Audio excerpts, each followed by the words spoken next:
വയനാട്ടിൽ മിക്ക സ്ഥലങ്ങളിലും വന്യജീവി ആക്രമണം ഇപ്പോൾ പതിവായ സംഭവമാണ്. കാട്ടാനശല്യം കാരണം വർഷങ്ങളായി പൊറുതിമുട്ടുകയായിരുന്ന പുൽപ്പള്ളിക്കടുത്ത് ചേലക്കൊല്ലി നിവാസികളുടെ കാര്യമാണ് ഞാൻ പറയാൻ പോകുന്നത്. ഇപ്പോൾ എന്താ അവിടുത്തെ സാഹചര്യമെന്ന് ഞാനൊന്ന് അന്വേഷിക്കുന്നു.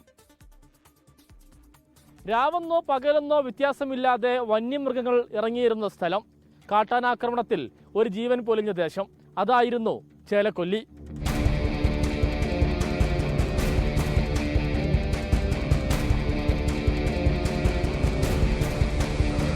രാവെന്നോ പകലെന്നോ വ്യത്യാസമില്ല, വന്യമൃഗങ്ങളുടെ വിഹാര കേന്ദ്രം.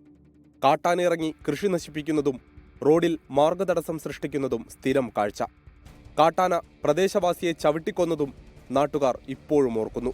എന്നാൽ ചേലക്കൊല്ലി ഇപ്പോൾ മാറി. ഈ AI ക്യാമറ വരുന്നതിൻ്റെ മുമ്പ് ഭയങ്കര ആനശല്യമായിരുന്നു, സ്ഥിരമായിട്ട് വരികയായിരുന്നു. രാവിലെയും വൈകുന്നേരമൊക്കെ വരലുണ്ടായിരുന്നു. ഞങ്ങൾക്കൊക്കെ പേടിയായിരുന്നു ഇവിടെയൊക്കെ നിൽക്കാനൊക്കെ.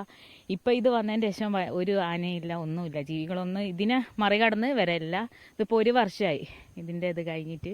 AI ഫെൻസിംഗ് വന്നതോടെ ഇതുവഴി വന്യമൃഗങ്ങൾ എത്തുന്നില്ല.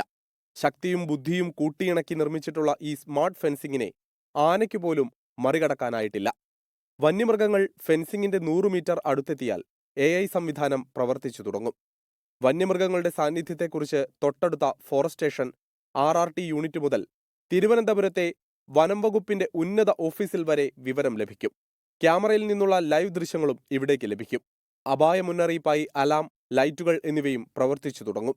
വനാതിർത്തിയിലെത്തുന്ന വന്യമൃഗങ്ങൾ കാടിറങ്ങുന്നത് തടയുന്നതിനൊപ്പം അപകടങ്ങൾ മുന്നിൽ കണ്ട് ഒഴിവാക്കുന്നതിനായി ജനങ്ങൾക്ക് ജാഗ്രതാ നിർദ്ദേശം നൽകാനും ഈ സംവിധാനത്തിന് കഴിയും. ഇപ്പോൾ ഇതുവഴി വന്യമൃഗങ്ങളുടെ വരവ് നിലച്ചു. പ്രദേശവാസികൾക്ക് സമാധാനത്തോടെ ഉറങ്ങാനും കഴിയുന്നുണ്ട്. ക്യാമറമാൻ മനു ദാമോദരനൊപ്പം സമീർ ബിൻ കരീം, 24 വയനാട്. ലോകത്തെവിടെയായാലും ഏത് സമയത്തും 24 വാർത്തകളും ഓഗ്മെന്റഡ് റിയാലിറ്റി പാക്കേജുകളും എക്സ്പ്ലെയിനറുകളും വിശദമായി കാണാൻ ഞങ്ങളുടെ യൂട്യൂബ് ചാനൽ നിങ്ങൾക്ക് സബ്സ്ക്രൈബ് ചെയ്യാം.